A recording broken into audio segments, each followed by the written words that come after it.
No other defense initiative has the clear spending priorities at a federal, state, and local level that cyber has.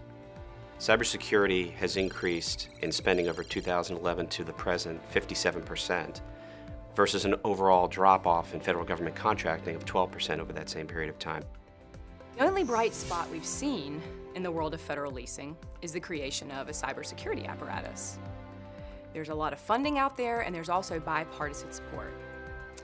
Especially in Washington, D.C., we're lucky that a lot of the growth related to cybersecurity is located in our region, most notably Fort Meade, along Route 28 in Northern Virginia, and probably adjacent to the Quantico military base. We talk a lot about federal government spending related to cyber, but a lot of the federal government spending related to cyber is trickling down to these commercial ventures. Palo Alto Networks, FireEye, and some of those types of groups are the groups that we see truly expanding in this market and embracing the labor pool that Washington, D.C. offers.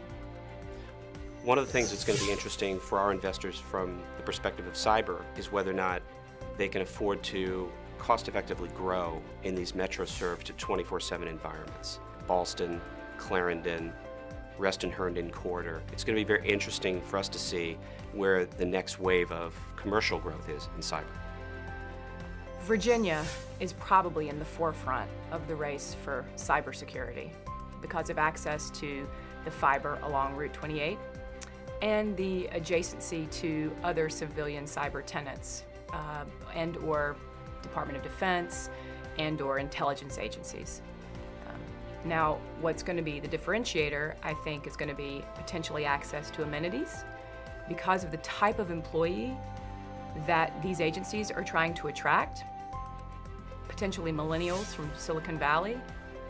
They may want to be in a live, work, play environment. They want to have access to amenities. They may not feel like security is really important to them.